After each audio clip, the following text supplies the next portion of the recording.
if we do not have solidarity on this issue, then that's it. I don't know what else to say. This is the issue. This is the time. It is happening now. We better walk into this together. And I don't care if you're double jabbed, if you're wearing the mask, whatever. Take whatever responsibility you want for your health and do whatever you want with your body that you think is medically necessary. Do not come. I'm gonna come. Do not come. Shame on you, Trump. Seriously, maybe you're not that bright. Maybe Trump's actually a dumbass. For we are opposed around the world by a monolithic and ruthless conspiracy that relies primarily on covet means for expanding its sphere of influence. War is a racket. Nobody has ever complied their way out of totalitarianism. Whole segments of the society then, because they're not needed for labor within that profit model, become expendable. And so the end point of capital accumulation under an industrial model, if it's not ended, only has one path, and that path is genocide.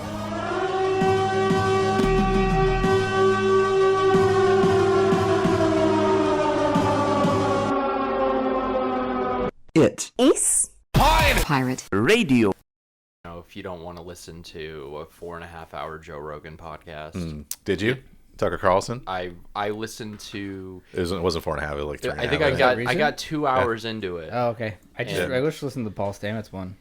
No, he... I was disappointed with that one. I got excited because his last one, that was like very Talked about like government projects and stuff? Yeah, no, I got through... Maybe, did he talk about government projects this last one?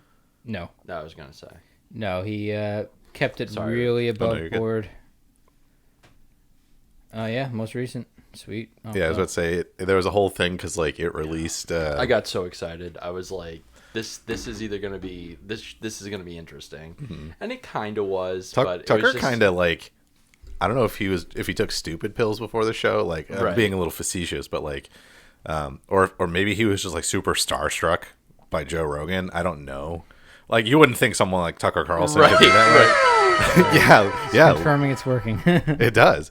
But, like, legit, like, the first hour is Tucker, like just throwing out some big wild claim like he's used to doing, and then just almost immediately backtracking it. Because, like, he was talking about, like there's, like, the Barry Weiss thing he was talking about, and he because, like, as soon as Joe was like, yeah, I don't know, actually, I think people are allowed to make mistakes, and Tucker like immediately walked it back, and then he was talking about how like Tucker brought out the whole UFO thing, and then he threw out this claim, or I'm going to say claim, but he was talking about how, like, throughout the whole, like, we have no evidence that Darwinism is that evolution is a real thing.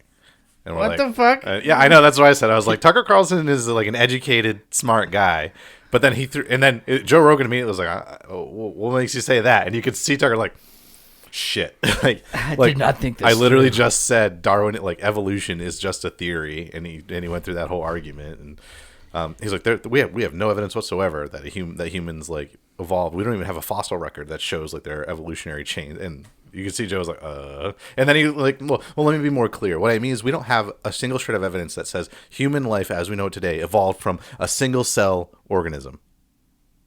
Okay, so all he did was expand the argument to the logic, the polar ends, and he's really hoping that there isn't like something somewhere that actually does show that, or at least is an evidence of that. Also, like, how would you find that? Well, I think that's why he zoomed it out as far as he possibly could, so that way he could walk it back. But I saw it must be in reference to this. I didn't see any references to Tucker or Joe, but I saw someone posting a lot of the Futurama meme where the doctor was talking to some evolutionary scientist. They call them like a certain religion because it's in the future. Right. And so he was just like, but what about the link between this one and that one? And he's like, oh, well, that was discovered in this. And he's like, what about the link between that one and this one? And it just like, kept going.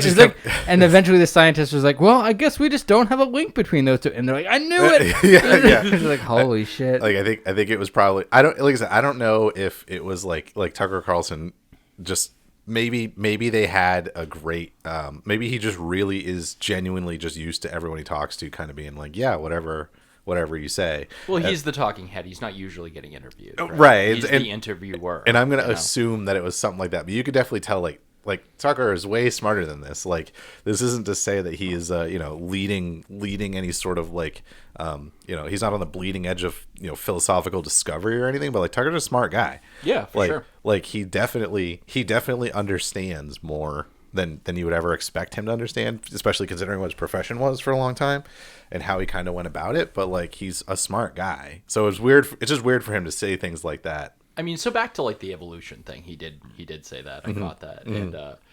And so yeah, like, so he was saying basically like there's no like snapshot moment that we've discovered. But the problem is we have discovered transitional fossils, like, or things that could be argued to be transitional fossils, like, and that's kind of one of the the stumbling blocks that you're going to run into, trying to piece together the natural history of things. Evolution, is it proven in the sense that it's like plate tectonics, it's just best guesswork, and also it's our best it's our best guess. And he pulled out the it's just a theory even after 200 some odd years, and which is weak. It's like gravity is a theory too, Tucker. You can argue that one too. You can argue gravity doesn't exist. Like, there's like science, the way science defines a theory is different. That's not to say that all scientific theories are 100% proven to be true. Like, science kind of by like the nature of it kind of basically doesn't really allow that. It's because science is really just more of, hey, this is the consensus of the people who follow the scientific method of this, in this sort of direction. So like, I think he was trying to walk it back to that point so he didn't look like an absolute twat, but like he kind of looked like a twat. Well, I don't know if he's right out the gate. He was like, UFOs are spiritual beings. Right? You can see Joe and Joe Rogan's like all about UAPs and stuff, which is why they started with that. I'm pretty sure because Tucker knew that, right? Like, and was like, and UFOs are spiritual beings, and Rogan's like, whoa, what do you mean by and then he kind of walked it back and he goes, they're supernatural, they're above the natural, they're they may not be like gods or something, but they're blah blah blah. And he's like, and I've talked to all these people, and then and I'm like, is he gonna name drop? I'm just waiting for him to name drop, because this is like one of my little pet interests, hobbies. And I'm like, where's he getting his information? He's like, and I've got these impeccable government scientists that are just feeding me information. And I'm like, who is it? And I'm sitting there and I'm like, it's gonna be Gary Nolan. It's gonna be Gary Nolan. It's gonna be Gary Nolan. And Joe Rogan apparently was thinking the exact same thing, because Gary and he's like, so who was this person? And he's like, well, and Joe Rogan's like, was it Gary Nolan? He's like, and Tucker kind of stumbles for a second. He's like, yes, it was. That's exactly who it was. I totally picked up on that. Like, I think Tucker is used to very much like his reputation preceding him, right? And like, when I say I have these inside sources, people don't even question it. They just go, oh, he must be getting these secret, these anonymous slasher or basically these connections to people that most people would never have access to. Come to find out, like, he's talking to a lot of people that are part of this newest iteration of a UFO psyop something. I mean, I have thoughts on it, and I've discussed them on this podcast. I think a lot of it has to do with we have very advanced drone technology, and it's just how a lot of the UFO stories that we were talking, that were popping up organically, heavy scare quotes, in like the 90s and the 80s were about covering up stealth aircraft, like the SR-71 Blackbird and various other things like that. A lot of these sightings back then were the famous black triangles. And what does a stealth aircraft look like? And now all these sightings are these weird pinpoint, oddly intelligent. These are probably AI-directed advanced drone technology. And I would be in 50 years, if we're all still around, when that comes out, I'm going to dance around a little bit with my walker. I guess point your cane at the sky. Shitting your pants will be easier then. And not with a diaper in the way. Shitting your diaper, right? Yeah. But like to the so he's clinging to his sources. Basically, he's saying, you know, I'm not saying it. These impeccable government sources are saying it. Yeah. And he's talking about Gary Nolan. Gary Nolan's a professor of medicine at Stanford University. He was very there's a person who's also been on Joe Rogan. Her name's Diana Walsh Pasulka. She's a professor of religion from the University of North Carolina, Chapel Hill. She wrote this book, I believe it was called American Cosmos or something to that effect. And it is basically talking about, like, and in that book she talks, she had interviewed many people who claim to have been involved in UFO cover-ups. And, you know, and she's a sociologist / scholar of religions, and she's trying to, and so her whole claim was basically that, you know, this does exist, you know, there's, you know, how, and, you know, and, you know, she went on this whole journey with it. Yeah. But one of her, you know, I haven't actually read the book, much to my detriment. I need to. But from what I've heard is that, you know, is that, like, many of her, like, a lot of the claims that, you know, like, that she used to, you know, that she claimed in her book, she was using people that are all involved in this TTSA thing. It was still secondhand. So, to secondhand the Stars knowledge. Academy. And Gary Nolan is, like, number one in that, you know. And, yeah, if you look at Gary Nolan, he's a very impressive guy. Like, he's an immunologist, you know, he's, you know, and he has... You know, the record states he has worked for the government consulting on, apparently, you know, things that they considered were, you know, things that they considered might be possibly of extraterrestrial origin. Yeah. But the question is, how much of a honest actor is he, or is he more just is he just more obfuscation? And my argument would be that, you know, just look at who he associates with. He, like, someone like Jim Semivan, who's a literal admitted CIA agent. That's not just me going, oh, he's CIA, like, offhand. Like, he's literally was a CIA agent, and also and he's a claimed abductee. He says that he's been abducted and all this stuff. Yeah, I think when you start seeing things like that, I mean, the hairs on the back of your neck ought to be should be standing up. Yeah. There was because later. Because he goes over that, because basically he's like, well, he says to, like, Joe, he's like, well, what's your explanation? And Joe's like, well, I don't know. I think that there may be something out there, but I think most of this type of stuff is human craft that they just don't want to. They really can't. They don't want to be able to explain. Some of it might be ours, some of it might be foreign, and either we can't explain it or we don't want to know. We don't want them to know that we found it, and so they just cover it up by calling it aliens. He's like. It says, you know, so Joe gives a lot more of a more nuanced answer of, like, I think a lot of the stuff that you're referencing when he was talking to Tucker was, like, mostly a little more intelligence asset stuff, you know, op stuff. Yeah. But it's all in service of covering up the broader military agenda. Yeah, absolutely.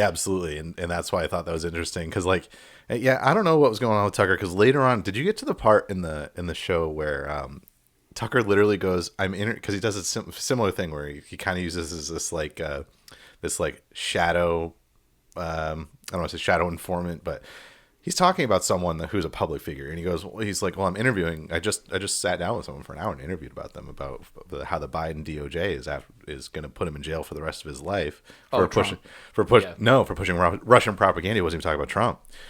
He goes, I just interviewed someone who's going to get sent to jail for the rest of potentially get sent to jail for the rest of their life for quote pushing Russian propaganda. The socialist guy from Florida. The African socialist and African nationalist socialist. African nationalist socialist. Yes. Thank you. And my favorite part is because it's Joe Rogan, and this isn't to say like this is like a specialty of Joe Rogan, but Joe Rogan's certainly very consistent. He's not afraid to be like, who is it? Right. And Tucker literally goes, hey, literally just after saying like invoking this guy, like just like he went full talking head, right? He's like the Biden DOJ, and if you believe in free speech, like Barry Weiss, this was after the Barry Weiss thing. He's like, if you're someone that's principled, unlike Barry Weiss, who actually believes in free speech, the Biden. I just interviewed someone with the Biden DOJ is going to send it, and Joe Rogan's like, well, who is it? And he's like, I just talked to this guy for a long time. He literally forgot the guy's name. Yeah. After just invoking and talking about how, I just spent all this time interviewing this gentleman, and the Biden DOJ is the devil, and everyone, and no one in this country is principled anymore. And I literally couldn't even remember the interviewer's name. I was like, you're a professional fucking news host. All you do is interview people, and you just sat with someone you already forgot his name. I hate to say, because this is all conjecture, but it totally went like the guy's name wasn't a traditionally English name, wasn't even a traditionally African name. It was African, but not like something Hess, I want to say. But it wasn't like Joe or John. And Tucker did totally fucking forgot. But it was funny to me how a professional news host who's literally done this pretty much his entire career. Yeah, so I'm sure there's a lot of prep time in him, like getting ready to interview him, which he would have remembered his name. Unless this was literally just we got to interview this guy for the hit piece against Biden type of motive, which is what I'm going to say might have been the case, given the fact that you couldn't remember the guy's name. Guy's name was Omali Yeshitela. Yeshitela, okay. Yeah, so not traditionally English. Omali the alley cat. I would say, though, Omali... I would say that, like, Omali would be easy enough to remember, relatively speaking anyways, because it's certainly not like, I'm trying to think of one that could certainly be. I was going to say something like Djibouti or something, but that's not like a full dubs. name. I do want to say that. I mean, he did forget his name, but it's good that he's doing that. That is outright political oppression. So I agree 100% with the notion of what Tucker was doing there. So here's why I thought it was particularly ironic, because to me, not being able to really invoke that much information about the guy, because Tucker was like, I really don't know that much else about him other than the case. He basically read the indictment documents and then talked to the guy for an hour. But like I said, to me, this is going to show up on his X program as a anti-Biden segment. Oh yeah. And so this was literally him interviewing this guy for an ideological purpose, which is literally what him and Joe Rogan have been talking about for the last hour and a half, is not right or shouldn't be done. Mm-hmm. And in the interview, Tucker Carlson, to me, literally showed his hand how he does the exact same fucking thing. And I don't know what happens after that part, because I haven't listened beyond that, but I really I doubt Joe would say, like, because that would end in, that's an interview ender right there, right? Like, dude, you literally just did this in front of me right here, right now, after telling me why Barry Weiss is so shitty. Yeah. For doing what you think is the same thing. Barry Weiss, your competitor? Question mark. Well, which is why, like, I'm not here to defend Barry Weiss by any means, but fuck Barry Weiss, by the way. Legit. But my point is just to say, like Tucker went on this big tirade about how he's such a principled person, and that's why he feels compelled to do the things that he does the way that he does them, and then all of a sudden, to me, shows why he does the exact same thing. And again, I don't know, maybe he just can't get out of the mode where he's just doing the news radio, the talk show host thing. But either way, to me, that was like, if I were Joe, I'd be like, okay, well, I mean, this is great. This is going to be great for like viewership and stuff. But like, fuck, how do you, like, to me, like, he's not even great at doing interviews. How the fuck am I going to continue to talk to him more? Like, what else is there to talk about? So I don't know. I'm interested to see where it goes. Yeah, Barry Weiss has also appeared on Joe's show. Right. And that's what he said. Badmouth a fellow guest like that. Well, Joe came to her defense. He was like, because he was like, I think she just made a mistake. Like, I think she said something without thinking about it, the full repercussions of it. I think we all do that. And Joe's response was basically, yeah, I like her as a person. I wouldn't necessarily condemn her. I don't think Barry Weiss made a mistake. I think she's entirely consistent. I would argue. Yeah, I would have argued. I think she's very much pro free speech for the stuff she agrees with, and she's always been that way. Mm-hmm. And now, when it's, she likes to at least model herself or position herself as a free speech person. But as soon as any time, anything even slightly hints of criticism of Israel, it's like throw them in prison. Yep. It's like, oh, okay. Well, so to that point, and this is what I think is interesting. I'm going to pivot slightly, I guess. So Kim Iverson actually literally had a member of the Iran. So the Iranian army is like, from what I understand, because now I got to do a bunch of research about Iran. There's like the state army, and then there's what they just kind of get labeled as in the news as proxies. Right. It's the Al-Quds force. Okay, thank you. And I was like, I understood that there was like an actual quote unquote state army, but they're almost more the equivalent, how I understand it anyways, is like the National Guard, where like really their job is to actually kind of defend the borders and patrol the homeland, but they're not like the military. So Kim Iverson actually interviewed someone from, I feel terrible because I can't remember her name, but it was like a 10-minute segment. She didn't get very long, but it was an Iranian official talking about literally the response, Israel's attack on their embassy and the whole the drama over there. And so what I thought was hilarious about that was, I was like, or not hilarious, but interesting. I was like, she was clearly like, there's nothing, she will never say anything nice about Israel, but she was able to be on the Kim Iverson show, which is a big show, and it's got that's Murdoch money, if I remember correctly. So like I was surprised to see like, hey, they have an Iranian on, because all the neocons want to do is fucking go to war with Iran. So why are we even allowing them on the show if it's like fully supported by Murdoch money? So with Iverson, I don't know if it's Murdoch money. It's probably Teal money. Maybe that's what I'm thinking of. If I had to guess. Rupert Murdoch was am I confusing? He used to own Fox News. Yeah, that's what I thought. I thought it was. Yeah, she was never on Fox News. No, but when she left the one that she was on. She was on Breaking Points, wasn't she? No, not Breaking Points. The morning. What is it? Yeah, that's why I'm like, why am I thinking of it? Yeah, Rising. Rising. Thank you. That's what it was. She was on Rising, and she wasn't, to my knowledge, if I'm remembering correctly, she wasn't a full-time host on Rising, but she was so popular that she was essentially becoming one. Like they would have her on guest spots like 2 or 3 times a week because of how popular she was. And so like, and then she may have gotten a full-time position almost towards the end, but then COVID, like during all of that stuff, she really left, or she left Rising to start the Kim Iverson show, which is why I remember we were talking about it, and she didn't just like completely start that up on her own, because there's like production behind it. She has reach.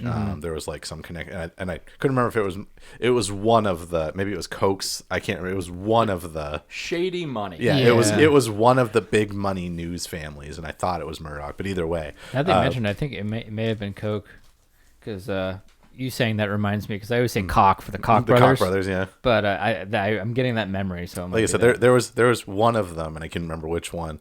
Koch brothers would be a little different, I guess, if because that would be very left leaning, but I wouldn't expect much. If it is Murdoch money, I would not expect them to ever let a pro-Iranian news correspondent on, because like I said, they've been fueling the fire with Iran ever since the Israel conflict. It was like on October 7th they tried to blame Israel for assisting Hamas and in the attacks, and there was it was fucking, I want to say Graham, one of our senators. McConnell was all for it. McConnell was all for it. Lindsey Graham was all for literally it. has like an anal orgasm every time he thinks about war. Yeah, just because he's fucking ridiculous. When he's not getting fucked by a White House page. Literally, or a Senate page. But specifically like Iran, like there's always been that thing with him, and I don't know if I know why, but anyway, so long story short, it was interesting to hear the Iranian perspective, which was pretty much what you would expect. It was like, yeah, they attacked our embassy. Yes, the United States facilitated in that attack on the embassy. They did say there was some interesting like dancing around, like the chanting of death to Americans or whatever. Like how I understand it, the way that she explained it was like, well, the translation of the word that we use doesn't really mean death. It's more like down with. And I was like, oh, I don't think I've ever heard that angle before. I mean, maybe it is. I mean, to me, in this context, it's still kind of saying the same thing. Would it be down with America then, not death to Americans? Well, I think that her argument was kind of, I was like, to me, it doesn't really change it. I was like, I'm not saying I'm like anti-Iran. I can understand exactly why they would feel that way, because the United States, through Israel, has fucked Iran, Yeah.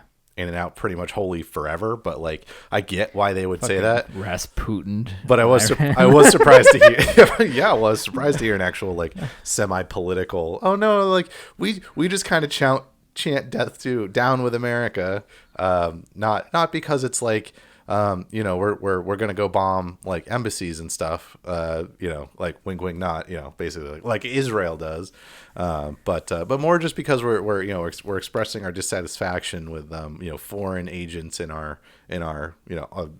trying to impact our country and our elections and whatnot. And I was like, that part is fair enough. I honestly I could totally understand. What's interesting about that as always is that's Palestinians. I can understand why Palestine would chant death to Israel too. Like I'm not saying they do, but that's where like if they were, I could absolutely understand that angle of it. No, it's from the river to the sea. Which in the Likud charters, there's very similar verbiage, which I think is hilarious because they still invoke that from the river to the sea thing.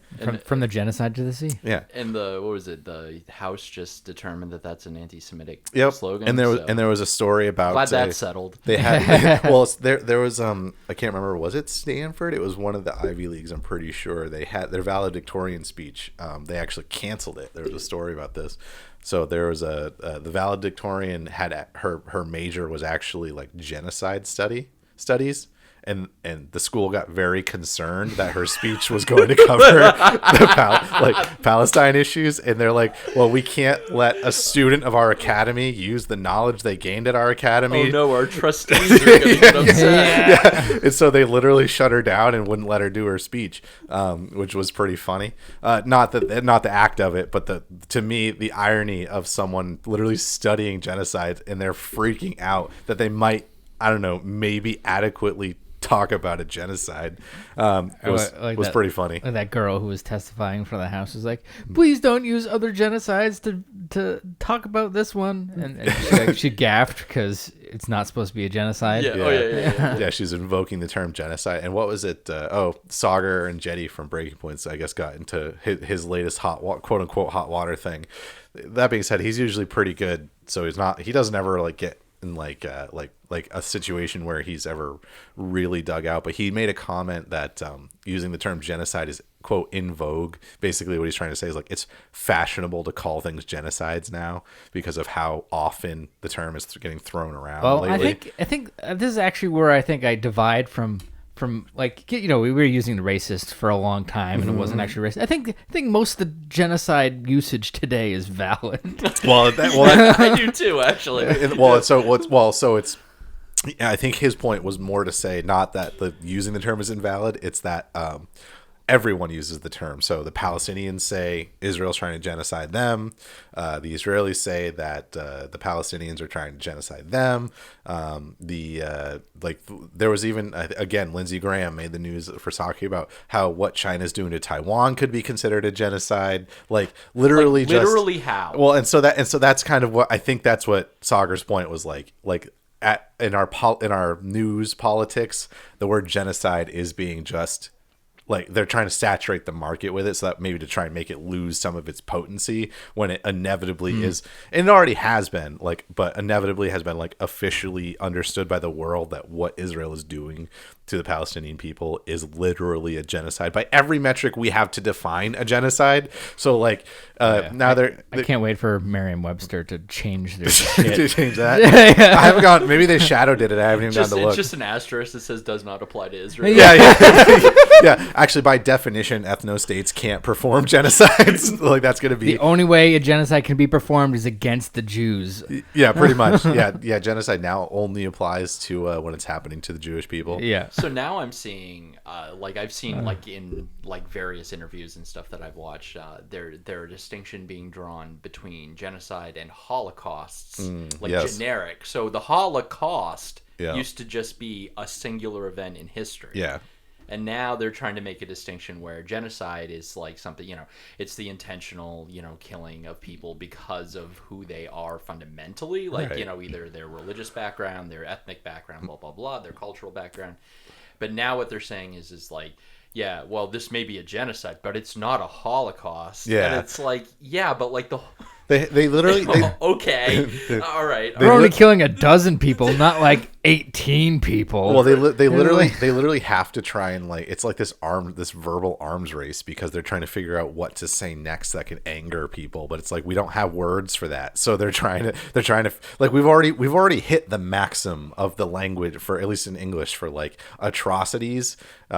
Genocide being I would say it was probably pretty much the top one. Like it was considered like the worst thing a state could do, but now they just like we talked about pedophilia, how that's become a lot more like less like the term pedophile used to invoke like and it still does for people who've been paying attention, but like used to invoke genuine like discomfort, right? Like the whole room would get quiet, and now people would be like, nope, I would say that the energy around it was totally different. I just explained to my girlfriend today about the Lost Prophets. Yeah, because a song came on my playlist, and she's like, "But you still listen to them?" I'm like, yeah. I mean, Last Train Home is an amazing song. You do have to separate the art from the artist, for sure. Especially in digital age where you can record it. I was telling her like Michael Jackson, right? Yeah. Though now that I don't know, just because the world's upside down, I was who was it talking about it? That's gonna drive me nuts. But someone was talking about how the Michael Jackson pedophilia case was actually an op against Michael Jackson,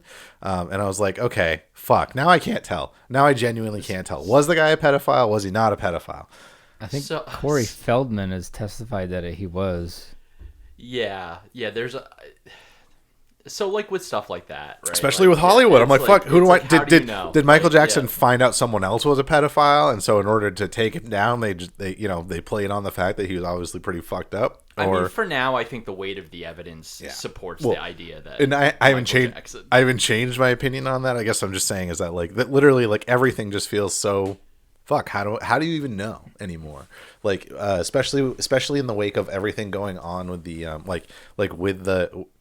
we're at this, I don't want to say post-truth point, but we're in this post-truth kind of world, and we don't even know what the fuck. Episode 58, retinue of post-truthers. Something around then.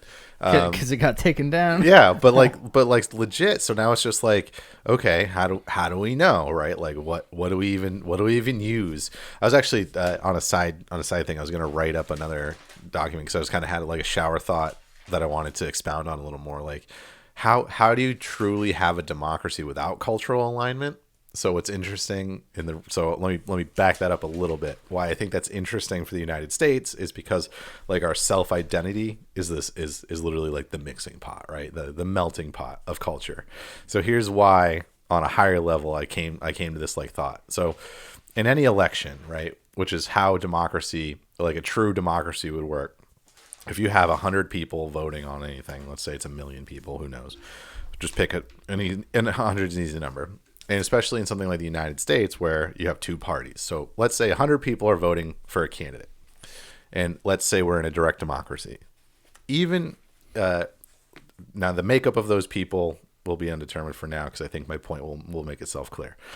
If 51 people vote for a candidate, that candidate would, by the rules, would be the majority. That would be the candidate.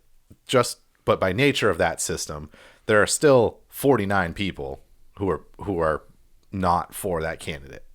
Now, with our increased division, they're not only not for that candidate, they're like pissed off that their candidate didn't win. But here's why I think cultural alignment makes a big difference. Because the more culturally aligned those 100 people are, the higher the percentage that are okay with that outcome. So like if they're more, let's say 70% of them are white Christians and the white Christian candidate wins. Now only 30% of the people are upset and 70% are okay. Those 30% of people are still in the minority, and they might be upset. They might be so upset that they're radically upset, but there's less of them, less likely to cause a real issue, right? They're going to be upset, and maybe they try and rally next time, but they're still going to be in the minority unless they culturally align with the white Christian group from my example. So what I was thinking was like, actually, what really sucks is that when you increase division and get closer to the like remove the alignment so that way you're getting closer to that 50% margin, a direct democracy, no matter what, half of the people are vehemently angry all of the time. Mm-hmm. And so why I was like, how do you, so like, but logically our goal would be like, cultural not homogenization, but cultural diversity. How the fuck does that work in a democracy? It doesn't. Well, that's kind of where I was like, but I was like, I mean, but that's why saying you're that seeing- kind of feels weird. Doesn't it feel racist? It feels racist, Like, but it also feels like it kills the dream of democracy, right? Yeah. And so if the dream of democracy is dead, then like, fuck, what do we do? Well, and the reason why I say it feels like racist to say is because it's inevitably targeted at people like the new wave of immigrants, because a lot of people look at that and they're like, this is diluting our political culture, which I think is inaccurate in a lot of ways, because a lot of times they're not even involved politically. Right. Like, so it's like they're not doing that. Right. Like they're doing something different. They're looking after their economic concerns. They're looking Juan after isn't their going to immediate- run for state senator as soon as he gets here in the country. because he legally can. Yeah, first of all. right. Right. But even flip it, right? Like, let's say it's South Africans, right? In Cape, no, I don't want to say Cape Town. That's a bad example. In Uganda, right? Like pick a very like what. Not, or people who are ancestor. I don't know why they're like white ethnics. I was gonna say in that Africa. Yeah, I was gonna say, like I said, I don't know why I always go to white to black. It just seems to be the easiest example for me for the way I've been raised with the education and whatnot that I've had. But like, it could literally be anything. Imagine Indians in China, right? Like they're gonna be a minority in that area. Is there a chance like?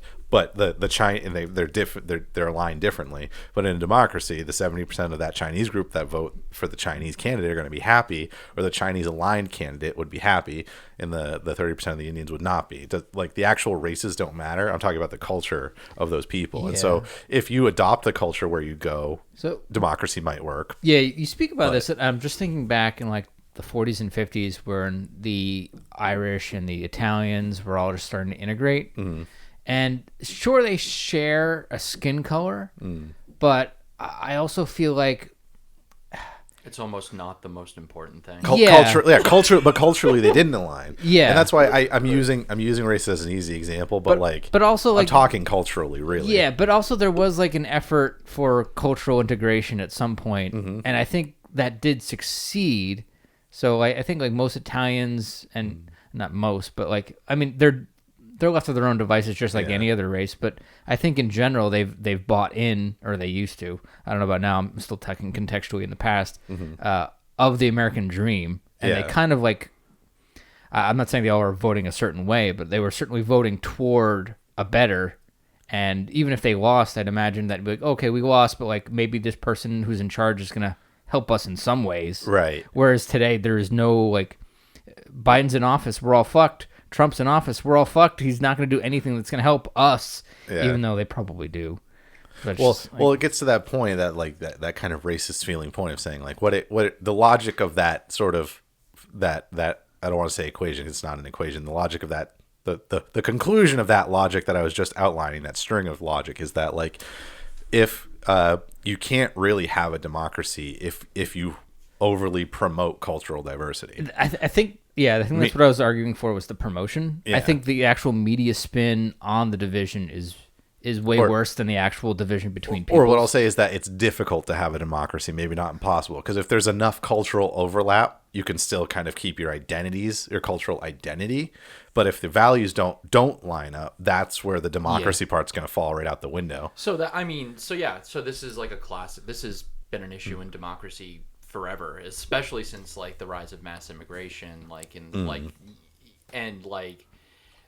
modern mass immigration, like you starting with like the waves of Irish coming into the United States, and Germans too, which don't get talked as much about, but that it's always been an issue because the outsiders are seen as outsiders because they're culturally different. They often speak a different language. They have different thoughts on things, blah blah blah blah. What America's strength historically has been is having an attractive enough civil culture that eventually it wears people down to the fact where they'll accept, they'll capitulate, they'll essentially Americanize, and that's done it very intentionally, because America's unique in a lot of ways because we're an immigrant nation. We're a settler nation, right, which we also don't like to talk about, right? Like we had a huge expanse of land you want to talk about genocide, who we had just basically emptied of people, and we needed to fill that land well, the ones in that we order did, to hold it and cage the ones that stayed around. Right, exactly. I mean, they're still here. Yeah. I mean, let's not forget caged on their own land, essentially. which is terrible. Oh, yeah. And we should probably talk about that at some point. But like but in general, we had these huge swaths of land that were essentially empty. I mean, obviously Native Americans were there, but we had done a very good job of thinning out their numbers, and we needed a way to hold the land, right?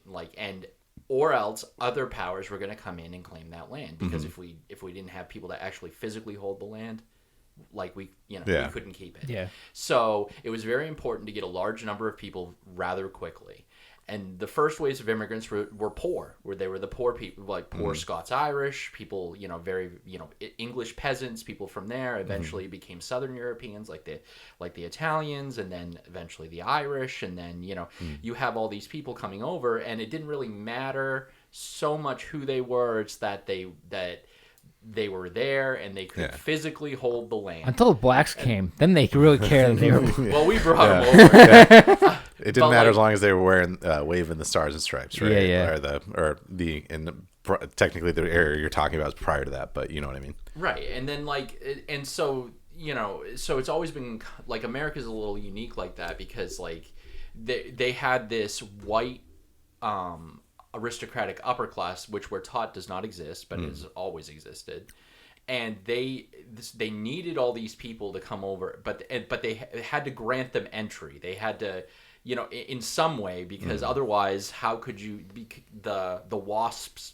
Let's just say they have the money, they have the power, but they don't have the literal manpower to hold all this land. So you need to give up something in order to maintain that territory. And they did. And and American civil culture developed. Everyone was taught that if you work hard enough, you can buy into the system, essentially. And for a long time that worked. But now we're at a point where it seems to be eroding in its effectiveness, that people aren't as convinced that, and that was always the danger. The danger is that, and it's always been there, and exploitation's not new to America. It's ingrained in our very existence. I mean, obviously slavery would be the go-to example of that. Right. But not just that.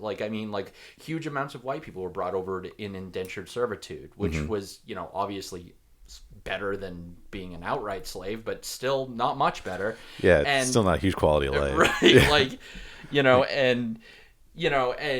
So it's always been there, but in the 20th century, post World War II, there's this huge drive towards Americanization. People needed to. That's where you started to see a lot of the ethnic groups, like the Italians and the Germans and the Finns and the Swedes and all these people start to give up their native languages. There used to be across America, there were literally hundreds of foreign language newspapers that were run in all these immigrant communities. Oh, cool. Yeah, Italian and Finnish, and I mean, you name it, it was there. Focusing on those issues relevant to them, right? And it was for their own little community. I mean, they were whatever, Yiddish newspapers. There were, you take it, you name it, it was there, and that started to disappear.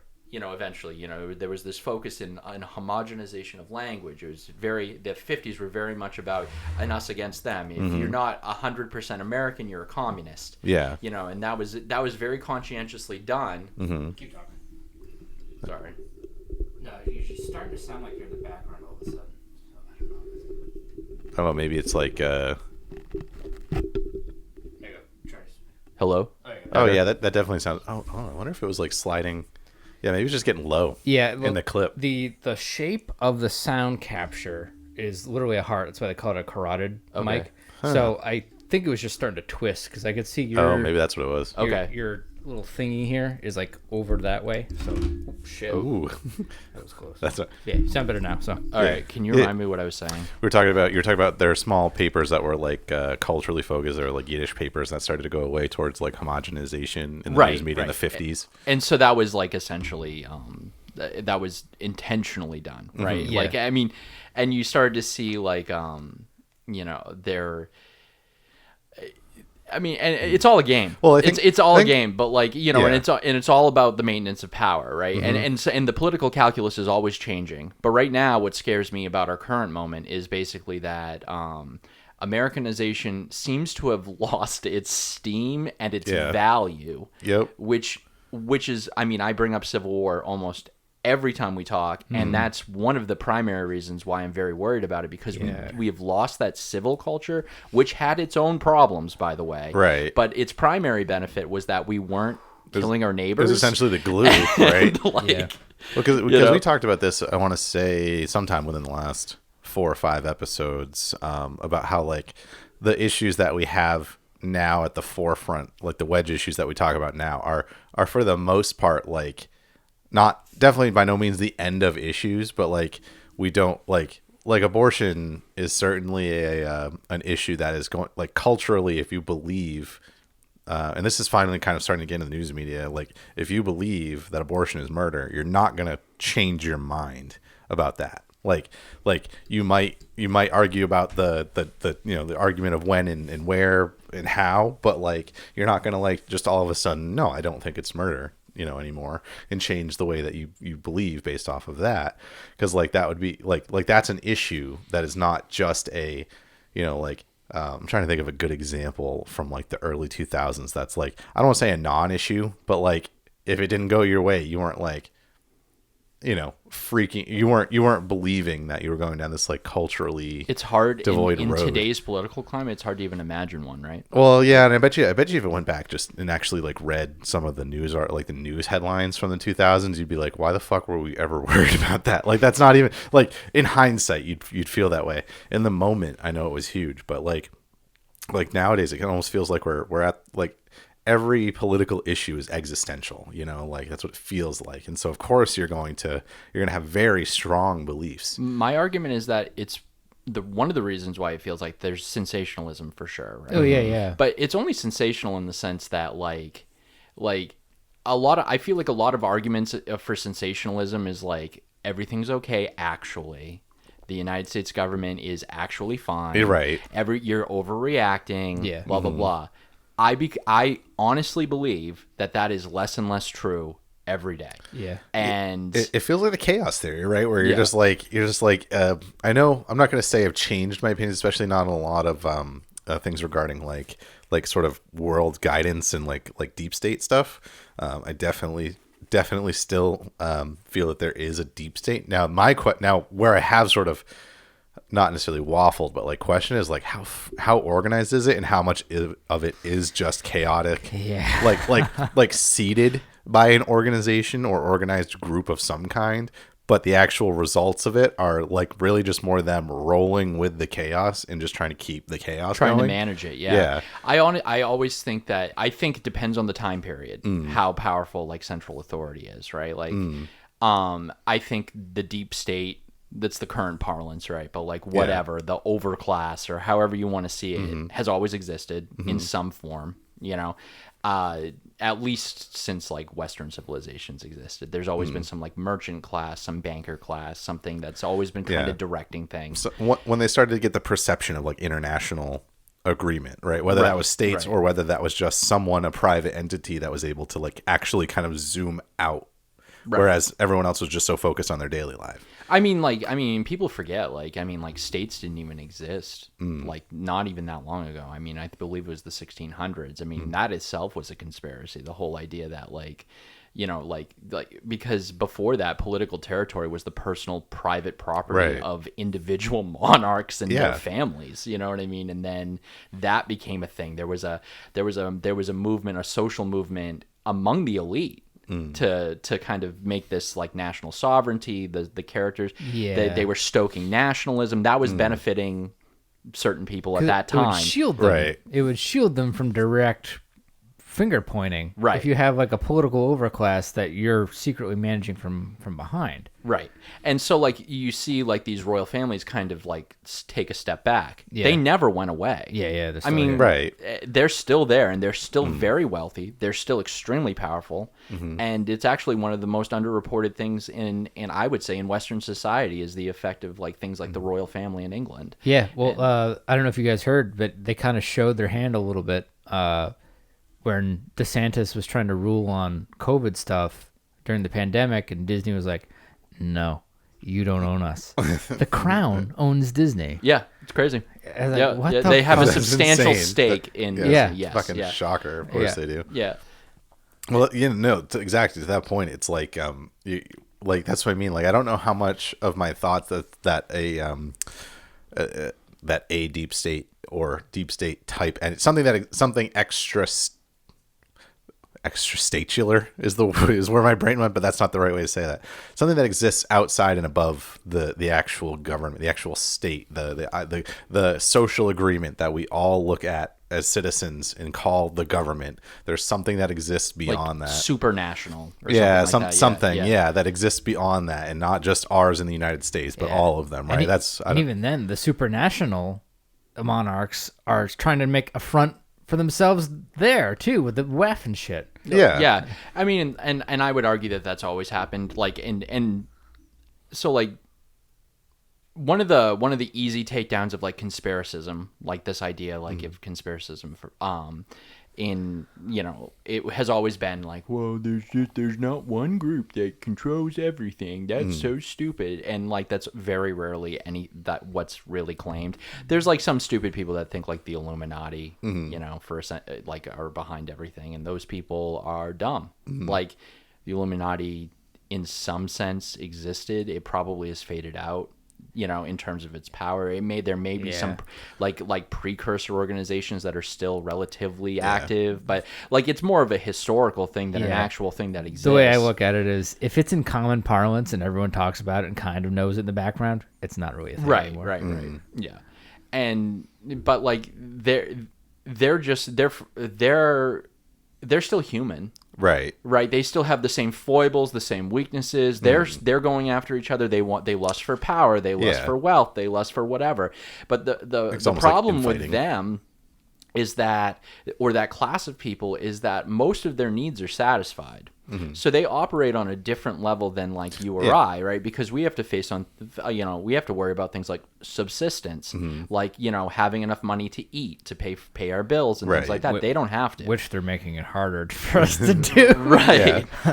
Yeah, and that's what I mean. So like, it's hard to know, like, is it like, and maybe there's parts of this where there is a potential. I'm not gonna say there was one group, but say there's a group powerful enough that there's infighting amongst them after some sort of fallout, and that's why we're seeing a lot of this, like especially in the West, like the left-right dichotomy. But yeah, then my question comes down to like how much of that.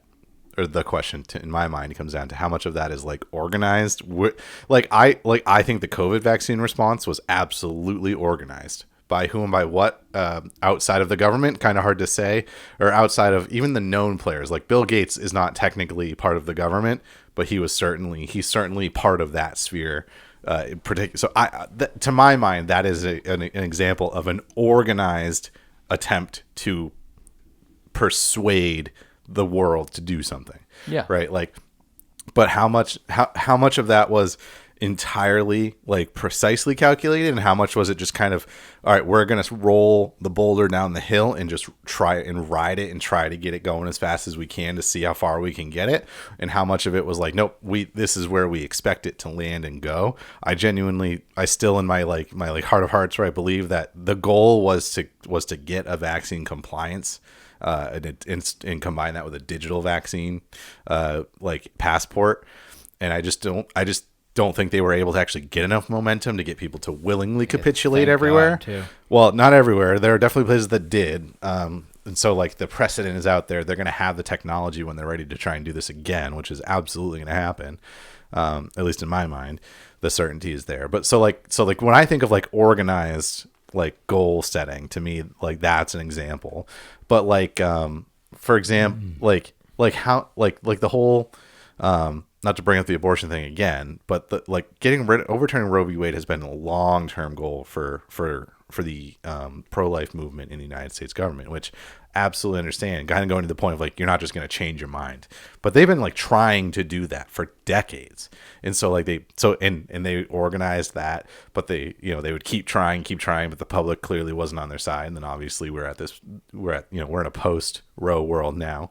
So like, that was an organized thing, but it wasn't like they could just flick a switch and make it happen. They still had to wait for the right moment in the chaos, right? The right surge to then make a move and actually get it to stick. And so like I think that's probably the majority of like the things that we see in as far as like they start to see a like they start to see a movement or an idea, almost like Inception, like a virus, like taking hold, and then they just start, okay, get the, someone says, make some calls, hey, get the media talking about this, and then someone sees the media doing that, and they start making some calls and say, all right, get the alternative media to pick up on this. Not necessarily like, here's the script and what you say, but like, hey, just show them that this is happening, because we know what their response is going to be. Right. So that gets them going, which then someone sees that and then they make a call and go, hey, did you see this shit? We should be out there talking about this. And then like, that's how they just try and get this. Like it's almost like they're trying to tease a natural surge of energy into these things that would suit them. And it's also a good way to like kind of like gauge like what might be important. Like, so like, for instance, like Europe, like for the last, I don't know, 6 months has had sustained protests in the middle of their cities. Farmers, mostly farmers, right? Yeah. Very little coverage, even in those countries. And the reason is because it's annoying the right people. Yeah, it's actually getting to them, right? Like they're doing it, it's working. Right. And you're not going to see any like favorable coverage of that, because too much is right. First of all, you have various powerful organizations, I mean, and the people that support them, right? Like, so like the CIA, the US government, the State Department, various other, private agencies and NGOs and various things that all kind of form this network of like influence. And essentially what they're doing is, is they're worried essentially that if Europe destabilizes it'll give Putin enough more leverage in the region, right? Yeah. Like why wouldn't he become a huge benefactor of economically vulnerable Europe? He already had the energy market, right? So like he would resecure that for sure, at the very least. And economically, he's outcompeting most European countries right now. Like through sanctions, which was supposed to be, not necessarily impossible. I don't think the Russians ever thought it was impossible to survive sanctions, but I know the United States seem to have the Western-leaning countries, anyways, like convinced, if we sanction someone, it will shut them right. There's nothing they can do. They'll just die. Russia's literally doing better than it did before the sanctions. So, obviously that's not true. Our hubris knows no bounds in that regard. It's unreal, honestly. Totally. That being said, like Europe, and I hate to say this, I do it. I don't like Europe isn't particularly hard to destabilize. Like no, I would argue Europe's never really been stable. So like that's why we pump so much money over there, isn't it? Yeah, that's absolutely it. Pretty much. Yeah. Like literally, Europe is like one of the most war torn regions like on the planet. And with it absolutely is the most war torn region. Yeah, like at least in like the written historical record, right? Like definitely that's why they have whatever 30 some odd countries crammed into this post-it note. Like there are a bunch of cultural divides. They all want their own territory to run their own way, and they eventually, just like every territory, they want to grow. I mean that harkens back to our United States and Manifest Destiny stuff. It was like we have all these multicultural places, and there's, for us, it was an experiment in merging them together.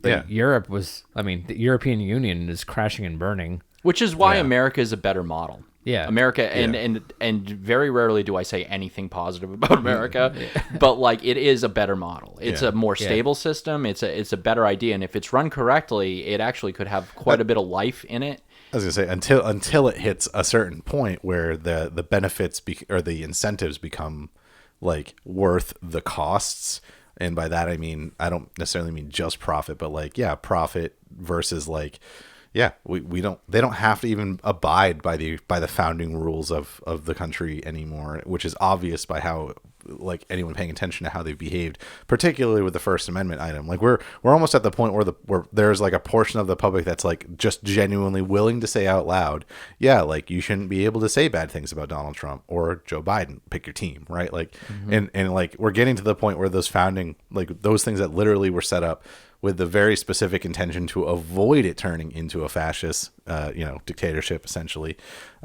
Or creating them. I think we're going to get one, and it's not going to matter who it is. Right. I think the way the political trajectory, it's outside the candidate's hands because of the way American political culture is, the way that, the way the rhetoric is, and even if, let's just say neither Trump or Biden, it's Gavin Newsom. They insert Gavin Newsom, and that motherfucker. It's this next presidential it's going to be. Oh well, so it genuinely. I really do think that it's going to be spicy. It drives me nuts because, and so here's where again I'm like in this weird spot, especially politically, where I'm like, I really, really, really, really dislike where Bobby Kennedy Jr. is on the Israel issue. I think he has corrupted his own belief system. Why? I don't know. I have theories, but why? I don't know. However, I have now gotten to the point where I'm like, there's obviously something about him that is pissing off the right people, because now they're basically getting ready to make sure that he can't be on any state ballot, even though he's legally met all of the requirements. They're literally trying to make sure that he can't exist or function. And it doesn't seem to be one side or the other that's only targeting him. They see him as a threat equally on both sides. So that's why I'm like, okay, so like, and then I go back to this, like, to that point, right? Like, if we get Joe Biden sometime during his term, I think we're going to get Disease X or we're going to get the next pandemic, whatever it is, because they'll leverage that through him, knowing that it's almost impossible for them to get, another candidate that'll just be able to do basically whatever, right? Like, right. This has got to be the last old ass man election for a bit. Oh, for sure. At least for, ooh, bless you. Thank you. Got to be. Look at the light. Nope. No. Look, I used to be look at the sun. The sun's not up. Yeah. It kind of is. But anyway, so like, so to me, like, this is going to be, after this election, it's going to be much harder to run old white man candidate, right? Yeah. It's not going to be impossible, but I think it'll be harder. And so I think that the next one is going to be like, if we get Joe Biden, it is 100% next pandemic. They're going to make the next push probably towards the end of it, give a few more years to forget how shitty the COVID response was. They'll also use Trump to, look at Trump's response during COVID and how terrible it was, even though, like, ironically, his Trump's COVID policy was like almost in alignment with the Democratic policies, with a few exceptions, which I think were the right exceptions. But anyways, and so my point is to say, like, Biden, in my head, they're going to make another push at that. If they get Donald Trump, the push from the super national group is not going to be pandemic. It's going to be fascist. They're just going to be like, all right, you just need to convince the public that it's okay to throw your political enemies in jail, because then when we do it to you, they're going to be okay with it. Yeah. Because we're going to find some reason. All of a sudden, it's going to turn out Donald Trump is a pedophile, and Donald Trump is this, and Donald Trump is that, and then the next political person will throw him in jail or whatever. He seems to be immune to smearing so far, but we'll see how long that holds. So that's why I'm saying, like all they have to do, like this is why, like, if they don't, they'll fabricate something. Like, to me, if Donald Trump becomes next president, the existential threat is going to be the public acknowledgement of fascism being okay.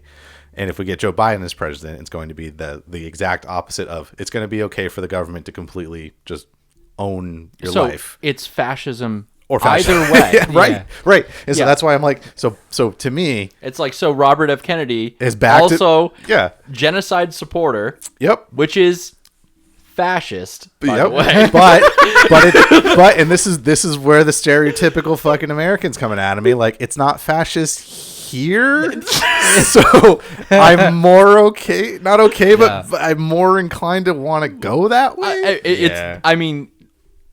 I have had similar thoughts myself. We have roundly criticized Robert F. Kennedy Jr. I think it's fair to say. Yep. But as it stands right now, he seems to be the best candidate, not because he's a great candidate, not because he's even a good candidate, because he's the least. I think least fascist candidate here. I've been mulling it over for a while now because I may have liked RFK more than you guys because I dreamed about him a couple times. It was fucking weird. But I really want there to be an independent slot going forward in the future. And I think if I vote independent, which well, it's either. So here's the thing. Like like I said, to me right now is how hard, and I don't mean, I don't just mean some states. I mean, every single state is trying everything they possibly can to make sure that RFK Jr. is not even eligible to be an option, even though he obviously he's got a lot of money on his side now, especially with Nicole Shanahan. It's already been reported that she, like, one of the first things she did was drop like $2 million to the campaign. Oh yeah. So I'm not going to say it's pretty obvious why he picked her, but it's pretty obvious why he picked her. What do you think the likelihood of him banging Nicole Shanahan? having an affair with her? So like I'm of two minds about this because I could absolutely. Have you seen him? He's fucking ripped. Well, I could absolutely like, see him trying. I don't. This is where it would really come down to. He starts to talk. He's like, she's like, she's just like, all right. shut up, Bobby. She just tapes up. She just puts her finger on his lip. And she just puts she gets one of those like CIA masks of a younger Bobby Kennedy. Could you put this on? And so just, I don't know, like I absolutely could see there being an attempt made. It would be, so that being said, Nicole Shanahan has talked a lot about, like her family life and whatnot, about in whether or not that's true or not, who knows. She is famously very, shall we say, loose. Yeah, well, that's why I'm like, especially with powerful men. Well, that's why I'm like, I don't know. So I that being said, who knows?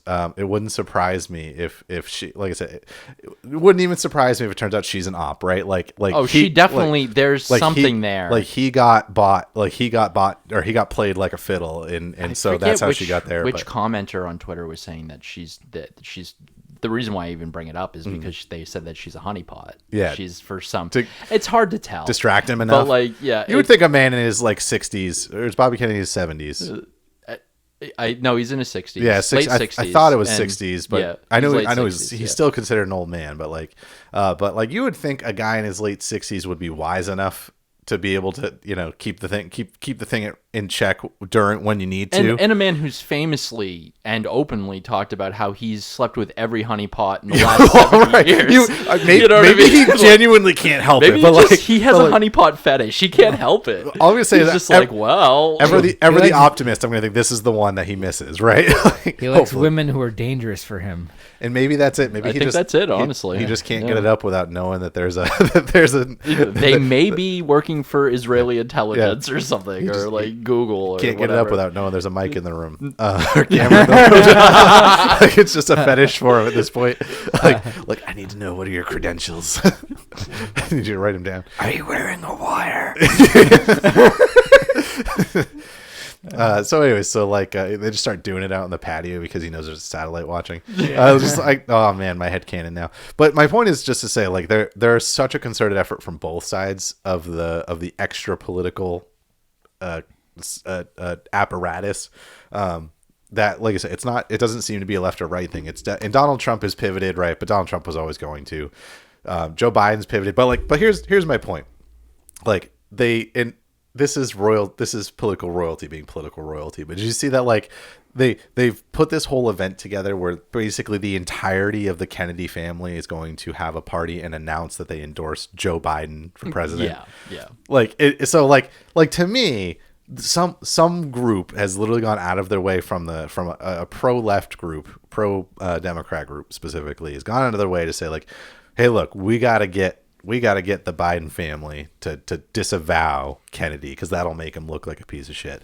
And then you have, the right side, right, like going after Bobby from the other side of like, well, look at him. He's an environmental lawyer. He cares about the Green New Deal. Like look at this shithead. He doesn't actually believe in what. And so they're absolutely both trying to make sure that he can't even be an option, which makes me go, what are they worried about with him being an option? He's obviously controllable. So I don't really know. But maybe he just can't get to either of those next steps, like we was talking about. Lest we forget, 8 years ago, I'm just getting flashbacks right now. Bernie would have been the best chance to defeat Trump. Oh, he absolutely. And I think RFK maybe the best chance to defeat Trump, but they're just going with Biden again. He's Well, we know the Democrats are definitely not. We're never going to support RFK because he wasn't their candidate, and he wasn't as controllable. Turns out he's pretty controllable, but apparently only on one issue. So, like that being said, I'm sure it's not just one issue. Maybe I don't know. Maybe the pro-environmental lobby's got a picture of him diddling a kid or something too, and that's why he's such an advocate for environmental rights. The Sierra Club's like, listen, Bobby. Yeah, they're like, all right, we've seen them pictures too. So you're gonna clean up these rivers, whether you want to or not. The only time blackmail, like actually, one time they're like, all right, we got him. But anyway, so like I don't know, like it definitely makes me say like either, like I said, to me, we're gonna get fascism through Trump of like it's gonna be politically and publicly okay to essentially jail political opponents because he's going to. I do believe that. That's assuming it's just jail and we don't literally see Nancy Pelosi's head just on the Oval Office desk one day. And I'm being facetious, but I'm being facetious, but at the same time, I could see him being like dropping one of those, like, now I'm not saying I would kill Miss Pelosi. All I'm saying is she should probably lock her doors. Like I could see him doing one of those, and then all of a sudden there might be more people with hammers ready at the door. But I could see him absolutely doing that. And if he owns, he owns the media like he's going to, I could see him essentially doing that. All I'm saying is that I bought the house next door and we're building a hardware store. That's all I'm saying. And if you show me your I voted sticker, we give you a free hammer. like that. So that to me is the danger on Trump's side. Just to reiterate one more time, and the danger on the Joe Biden side is literally the government going out of its way to ensure control through digital passport, through vaccine passport, through the fear and getting the government in control that way. Bobby Kennedy, if you're just going by policies alone, has one giant red mark. Yep. And a bunch of good marks. Mm-hmm. And the other two candidates, Trump has more good marks than Biden. Mm-hmm.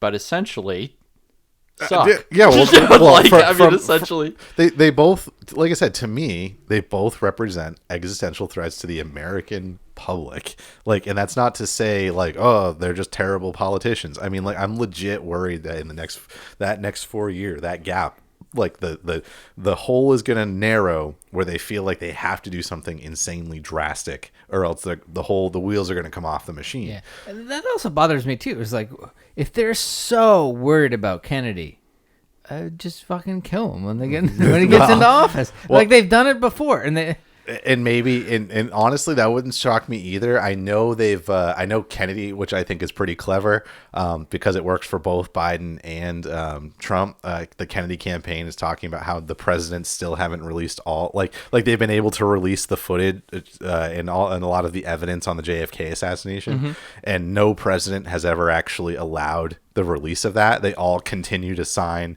the thing that lets the CIA I hold think it. That might be part of it. Is that there's a decent chance that he'll just fucking actually let it out. Honestly, all I would say is if he gets into the presidency and doesn't let it out, I don't know how you come back from that. But anyways, like I'm not even going to let that enter my headspace yet. But I do. So one of RFKjr's attacks back on Trump was, just a reminder. When Donald Trump was in office, he never fulfilled his promise to release those documents like he said he would. And basically is all I'm saying is like, I want to know what happened. And so it's smart because politically he can use that against both Biden. Like, Biden, why don't you release the information? Shouldn't the public, as a servant of the people, shouldn't you want the public to know what happened? 60 years now. Well, like I said, like the statute of limitations, at least the above board legal statutes that talk about the release of that evidence, like it's been, I don't remember how many years it's been, but I want to say it's been like 5, 6, 7 like presidential cycles where they literally, all the president has to do is sign the document that says they can release it, and then it all goes out to the public, like the public realm. Yeah. They've all explicitly not done that, or maybe it's the opposite. Maybe they have to sign something saying it stays in, or else it just gets released, and they've all signed it saying nope, don't release it. Oh. So like that, it must be like damning as fuck if Well, that's the case. I think could be a bipartisan decision. Yeah, well, at the very least, it proves that there was that there was a deep state or something acting beyond the state but from within the state to remove a sitting American president by the government that president's supposed to be the leader of. And like what scares me is that it feels like that they could absolutely release that and the American public would just be like, okay. Like there still wouldn't even be like. Well, it's kind of like with the UFO thing, right? Like, you know, there's all this stuff where they around. literally come out in the public and basically, in order to cover their own ass, they say that aliens exist and we have evidence of it, and the public isn't immediately just kicking in the doors of every state building in Washington D.C. being like, you're saying there's aliens on the planet that you guys are just kind of hanging out with, like, and you're not telling us about it, like that to me is like an existential threat for the planet. Not only the American citizens, like why is not every country in the world being like, there are aliens here and you guys know about it?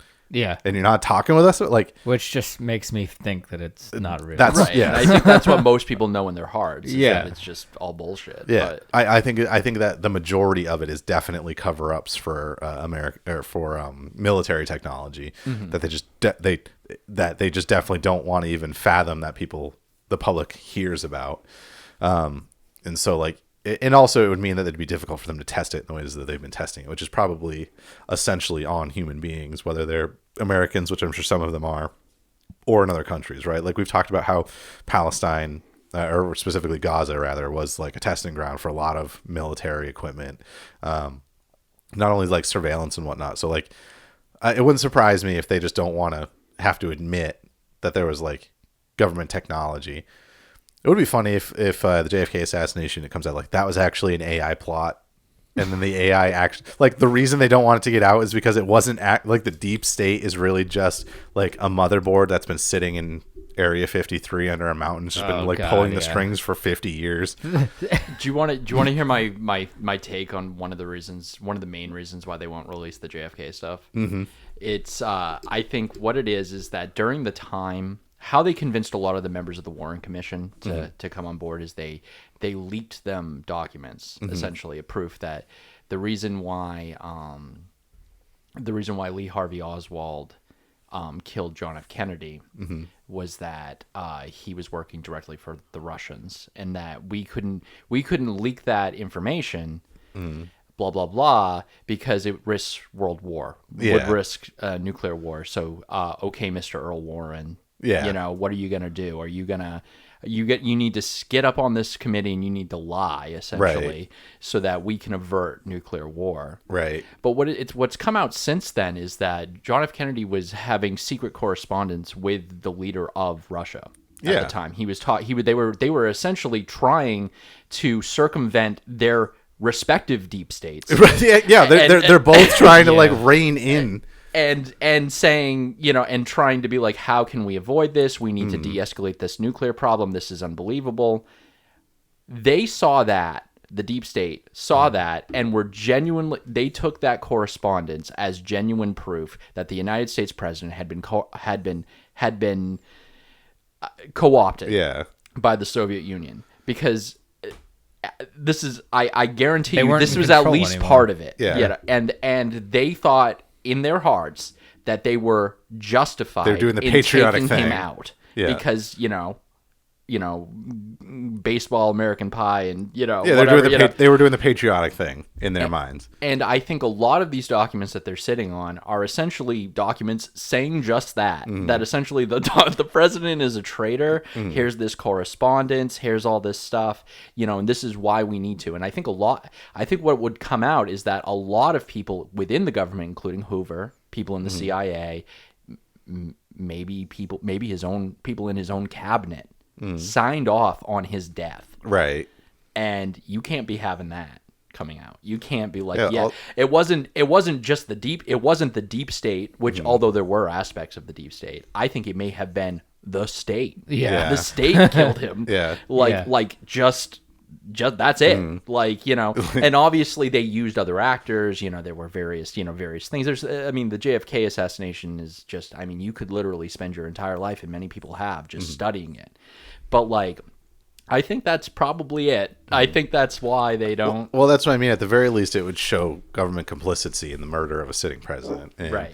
Well, I mean, that's best case scenario, right? That's what I mean. That's absolutely. That's what, like at the shallowest level, that's what's got to be contained in there, which is why they've managed to convince every president to not sign it. Now, here's my question though, because like if that's the case, to me, that just made the president of the United States like the most undesirable job on the planet. Right. You see how destabilizing that is? Yeah. But that being said, if that's the case, every president that's signed the document saying not to release that information now knows there's a chance their own You see how cabinet, useful that is? Yeah, but also but at the same time, if you know they're going to kill you whether you behave or you don't, why would you behave?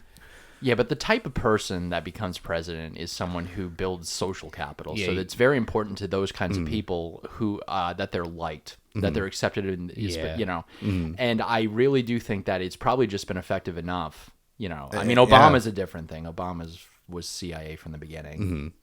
Joe Rogan talked about Barack. Did you hear about that? No, I didn't. No. He talked about because Tucker Carlson was talking about a sauna, and Joe was like, yeah, you know, like I like it like 200 degrees or 196 degrees, some hot number for 25 minutes or whatever. He's like, but most people don't like it that hot. And Tucker was like, oh, you do that like by yourself or whatever. He's like, yeah, well, you know, sometimes, you know, comedians and stuff. He's like, I had Barack in there. And Tucker was like, really? He's like, yeah, he come over, he worked out for like 2 hours and we went in the sauna. And I'm like, Joe's like, yeah, I really liked him. He's like a really nice guy, like really genuine guy. And I was like, huh. That's interesting, because I would have thought Joe Rogan could have picked. He's like, I hung out with the guy for like several hours. I had to pick up a single whiff that there was anything like odd about him, you know. And I was like, huh. I was like, so either he slipped one past Joe Rogan, or even Barack Obama is just another pigeon. Well, I think Barack Obama is an agent. Oh yeah, no, absolutely. So like these people, I mean, this is coming from Joe Rogan, who has an admitted CIA agent on his podcast every month. Yeah, well, that's what I mean. Like, it's hard to tell if either Joe doesn't charming. Yeah, whether Joe doesn't want to believe or Joe doesn't want to admit. That's one of the reasons why they choose you to be a spy. Right, the charisma is part of the job. Oh, it's a huge part of it for sure. But that's why I was like, huh, that's kind of weird the way that he described that. And again, I don't know if it's just because he was talking to Tucker Carlson or not. But it was like, because like Joe's not I don't think he's an inherently political type of dude. Like I think he's interested in politics and whatnot, but like I don't think he's a politician. And so it's interesting when he has high-ranking politicians on that he kind of starts to. But if you notice, he likes every single person he meets. Well, that's my point. Is that like he's not exactly discerning. He starts to like he just loves everyone. Absolutely that. Right. Absolutely that. And I'm sure because I'm sure off of the show you could find out much more easily his like real thoughts on people. I'm sure it's not always the same as when he's on. Yeah, when he's talking on his show, especially not with the level of notoriety he has now. But anyways, no, absolutely. So that's why I'm like, I don't know. The more that the states try and keep Bobby Kennedy off the ballot, the more I'm like, he must pose a genuine threat. Now, that being said, if he gets too threatening, to me, the deep state is going to leverage whatever the same thing Israel is using to leverage him, and that should just get him to do whatever they want. It should. I don't know. I think. So there was there was that scare. I don't know if seems like forever ago, but there was that time where there was a person that was had smuggled a gun. Events. I think that was very clearly a I think it was an attempt these at it, things right? can happen, right? Yeah. Like I don't think they were actually trying to kill him, but they were showing that you have all this private security. Keep it pushing. Doesn't matter. Like we're gonna get you if we want to, right? Mm-hmm.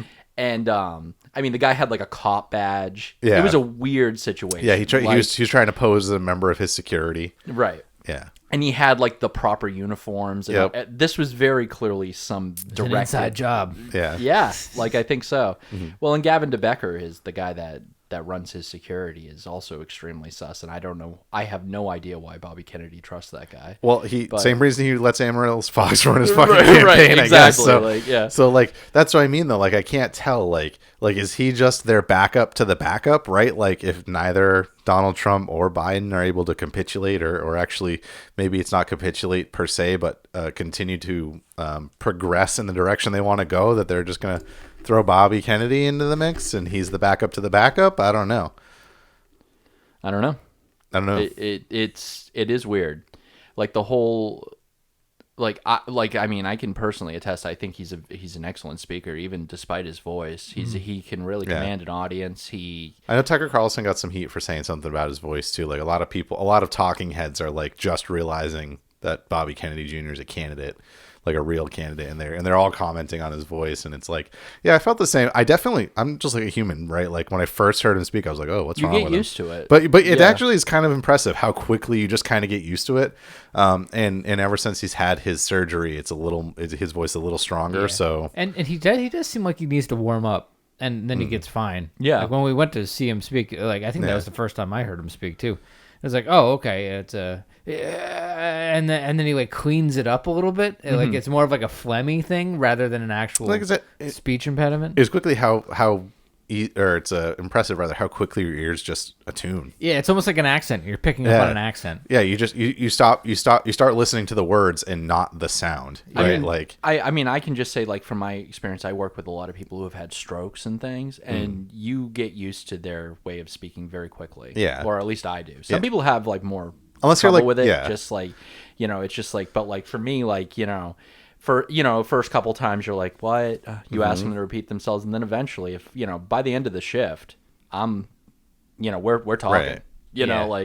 Yeah, and so that's what I mean. Like, I definitely, but so that's I'm surprised that hasn't become more of a talking point. Like, I'm surprised Trump hasn't, and maybe he has, and I just haven't seen the coverage of it. But I'm surprised that hasn't become more of a talking point against him, because I do think that there's some genuine worry. Like, you can't really put him in a debate, because like even Donald Trump is like almost undebatable just because he doesn't play by the rules, right? Like he's not there to actually debate, and Joe Biden won't debate. So like I don't think that RFK Jr. could. I think RFK Jr. could do a good job in a debate against Trump. I don't think he would necessarily quote unquote win, but if there was a debate between the three of them, I could see a much more favorable opinion of RFK Jr. because Biden is just going to contrast off of Trump, and RFK Jr. can do the thing where he just actually is kind of the calm, semi-rational one. Obviously, just don't talk about Israel. And I think I think the campaign has picked up for RFK Jr. not to talk about Israel very much, because if you've noticed, he hasn't made a ton of public announcements about his thoughts on Israel. At least I haven't noticed a ton of public thoughts on. Yeah, not especially not with like. He didn't directly comment on Israel's assault on I would love to hear his opinion embassy. on the mass graves they're finding in places like Khan Yunis, and they're routinely digging up. There's no evidence. 250 there's bodies. No evidence of how those bodies got there. I mean, they just spontaneously died in a hole. It was Hamas. That's what they do. Yeah, that's one of the Hamas, strategies. yeah. They embed themselves not only in the civilian population but also the mass grave population. In the mass trenches with bullets in the back of their heads. They also embed themselves in the IDF. Yeah. They embed themselves everywhere. They were secret Hamas that did that. They killed their own people to make the IDF look terrible. Oh my God! So one more pop culture reference. So Batya Unger Saigon. I'm actually. Did you watch that debate? Yeah, I'm actually a fan of her reporting.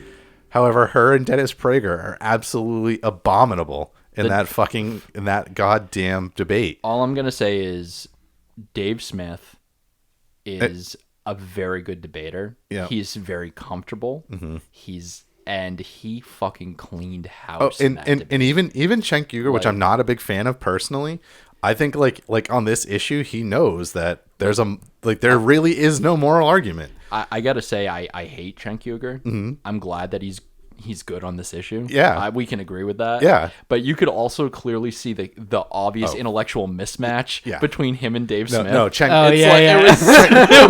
Cenk and Dennis were arguing. Batya. So Cenk and Dennis were the emotional, right? The emotional arguers.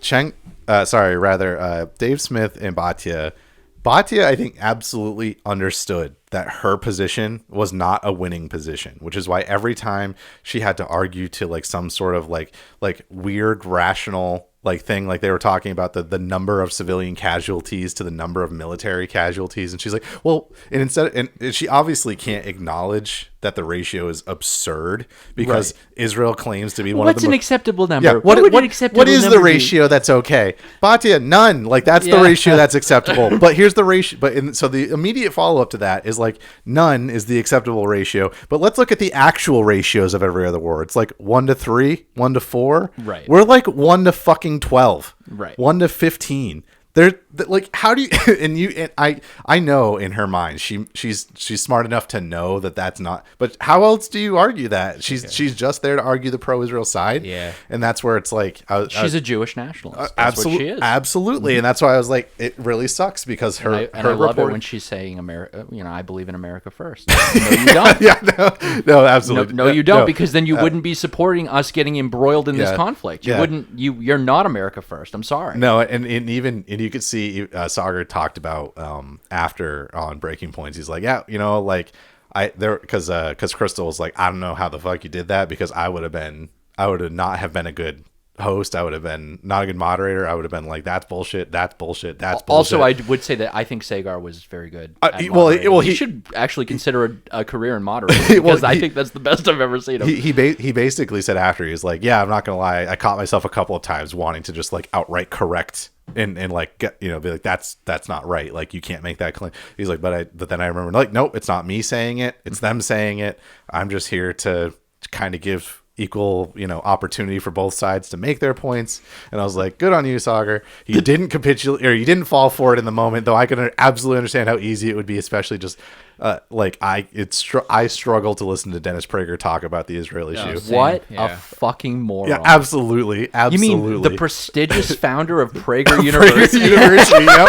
Oh yeah, and that's why I mean, like I try to be like, okay, so right, like he's obviously not a dumb guy, at the very least, not like genuinely retarded, but like he's clearly got a mission, and he absolutely could not respond to a single argument other than like, no, they've been given the opportunity. And he knew nothing about the history. Well, besides maybe like whatever, like he knows what all of the Israeli prime ministers have said. Oh yeah. Which of course is the only side to the story that matters in his eyes. So that's the only history he has, and so that's where it was like, yeah, it was very obvious, and that's why I felt particularly bad. Not bad, but like I was like, yeah, this is a bloodbath, and not in a good way. Like not in a this is very much a. Anyone listening to this should just be very upset at the right side of the room, because they can't even argue. There is no logical argument for it. There isn't a logical argument. It is entirely, you just have to be okay with the idea of the Israeli ethno-state ideology, and the ends will justify the means no matter what they are. And if you're not okay with that, you fundamentally hate Jewish people. Yes. Even though I myself have a very close Jewish friend who is pro-Israeli. My point being is that like I can separate the two issues in my mind. Yeah. I'm not, even though they fundamentally hate Palestinian people, which is okay for them to do. We can like the Lost Prophets and not support pedophilia. Yeah, well right. Well, and so like, because Pine Pirate Radio does not support raping babies. Thank you. Absolutely not. I don't even know which one to press. Honestly, we got way too many now. I was just thinking that before. I was like, I want to press one, but better be Magnum. I have to like remember what they are, and we haven't had a podcast where I've had to press them in a while. So. Yeah, we got to hit. Nice. It's not working, folks. Nice. It's working. We got it. Okay, that was the wrong one to pick. We got it. No, it's easy. Nah, fuck. Oh yeah. Absolutely. Oh my God. That was appropriate. Yeah. So like I don't know. It drives me insane that was how that went down, especially when they start saying, they start evoking, there are Palestinians living in Israel that have almost equal rights as Israelis. and that's their pro-Israeli argument. There are Palestinians living in Israel that have almost the same rights. Oh, that was so quiet. Gotcha, bitch. Yeah, pretty much. And like genuinely, that's the only way they could argue. Just even making that undermines their Yes, entire. I know. That's why you fucking kidding. That's why I go like the only logical response you have is there are some Palestinians that have some of the rights of Israeli people, and you're trying to argue and begrudgingly were given those rights, by the way. And even then, like, they get taken away the second they're not 100% in capitulation to the state of Israel. And they are severe. I mean, like, intensely monitored. All their internet activity, everything. Yeah. You know, because anyways, it's crazy. But that's the pro-Israeli argument. And so, yeah, it really boggles my mind that there are people who like, if you want to have the opinion that what Israel's doing is okay, that's you're allowed to have that opinion, but just don't also on the back end also claim that you are like in this moral superiority, or because it's no different than someone saying I want a Muslim majority state, or a Muslim state period, or it's no different than yelling kill all Allahu the Akbar. infidels. Yeah, exactly. Like, it's the same argument, which is okay. I'm not saying killing people is okay, but I'm saying you don't get to you can pretend feel you're that morally way. superior because you at least outwardly are Western European. Yeah, it's okay for them to do it. Yeah, but it's monstrous and barbaric if the Muslims do it. Right, and it's like okay. Yeah, and that's what I mean. Like at best, you're equal. Because their which ancient is not great. book isn't as cool and old as ours. Yeah, but like at best, what you're saying is you're both equal and you're both monsters. Yeah. That still doesn't get you where you're trying to go. On a less serious note, did you get a kick out of the fact that they made Dave Smith read the ad reads? Yeah, I did. And he did such a good job because he understood what was happening and just kind of went, fuck, okay. Like, and on other, and then he tried to pull Jenk into it. He's like, this, by the way, this ad was everything I just said was fully supported by this guy. And Chuck was like, nope, no, absolutely not. Oh, yeah. That's always cringe, though, when there's ad reads in the middle of the podcast and they don't like pre or post record them. Yeah, I'm like, oh my God, really? Yep. But I'll give him credit. They hosted a debate. I do think that if they want to ever host, if the alternative media wants to host an Israeli or a Israel Palestine or Israel Gaza, which however we want to frame the issue, I'm just gonna say an Israeli debate, they're gonna absolutely have to pull some better. They're going to have to actually set some like general, like, it's probably gonna have to be more like general questions, like each side writes questions for the other side and it's read by the moderator, and like a more traditional format where like you have you have a time to just make your statement without response, both sides, and then there's a time for like questions and response with a rebuttal, as opposed to kind of because you can't, like, neither, like, it didn't matter what argument was made, it literally just always devolved to the Israel is Israel and they're in the right. So just as a bit of criticism, I think they could have done better. Like, there are definitely people out there. Like, they couldn't have taken, like, so, like, the superstar for, like, the pro-Israel, not the pro-Israel, but the pro-Palestinian side is Norman Finkelstein. Yeah, and, right like, now you can't rein him in. I mean, he couldn't do a debate. He would literally talk for 6 hours. He's tried. Right? He was, Finkelstein was on. Did the Destiny debate. The Destiny, Mr. Borelli, you are a fantastic moron. Which we could probably clip, honestly. Honestly, that might need to be a drop. I'll write it down. That might need to be a drop. He just debated someone else too, and no, absolutely, like it was it was one of the guys that was one of the intellectuals from one of the Ivy Leagues that works for the deep state now as basically an expert in international law, who's trying to say, like, Israel is not violating any international law. I'm an expert in international law. And Norman Finkelstein was like, yeah, and I've only studied this and taught it for my entire career. Right. Like I'm sorry. You don't need to educate me on that. No, that's my job. I do the education. So, like, in terms of staffing the debate, like, I mean, Norm is out just because you can't rein him in. No. Like, I mean, you just can't do it. But, like, I think they could have done better than Cenk. Yeah. I mean, I'm glad I think he was there for name recognition, in all honesty. Right, yeah, star power. Yeah, I think so. And and on the other side, I mean, Dennis Prager. I mean, you could have kicked him out. Dennis Prager. I will say that I don't respect her. I don't respect her ideas on this. But Batya is a very intelligent woman. She was very capable. She's Her reporting a good debater. outside of that generally is very grounded and more reporter-like, more journalist. I'm trying to think of someone who could have replaced Cenk Uygur on that. Like that would have been like maybe like a Kim Iverson or something like that. If they wanted like an intellectual or and Glenn then a Greenwald. SAR. Glenn Greenwald would have been excellent. Glenn Greenwald would have been good. Because if they wanted to do like it should have been moderated by Alex Jones.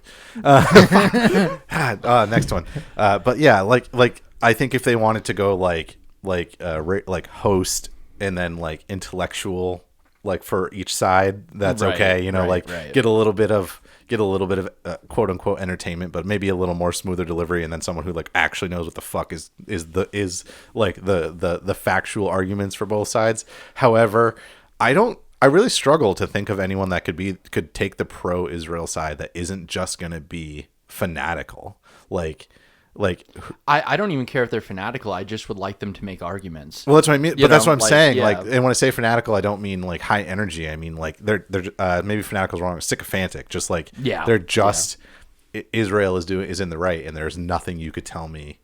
I don't care how. I think Batya came as close as you can on that side. Yeah, I think she tried and did the best of her ability, because like her closing statement was like, I just want to close. I meant to open with this, but what I want to close on are the things we agree on. Now that being said, she was like, she did some kind of clever, like, I think we both agree that Israel had a right to respond based off the October 7th thing. And we're like, yeah, I don't, like, sure, but I don't think anyone's really arguing that Israel was supposed to, like... There's a lot of, like, rest in peace, Boltzmann Booty. Yeah. Best Twitter account on Twitter. But best Twitter account on X. Best X account on Twitter. However you want to phrase Best X account on X. He did a lot of really interesting reporting on the idea that it was a lie hop. They let it happen on purpose. It was very, very... there's a lot. It's safe to say there's a lot of questions around what happened on October 7th. Well, that's why I thought Dave's response, or one of Dave's arguments, was like, most of them honestly was like, well, like, honestly, how can you sit there and justify his Benjamin Netanyahu's bolstering of Hamas prior to October 7th? They helped fund them. Was my favorite part of the debate. Dennis Prager's they all had to admit that he did. Yeah, and Dennis Prager's argument was basically like, well, we funded. How many people did the United States prop up to try and fight Hitler?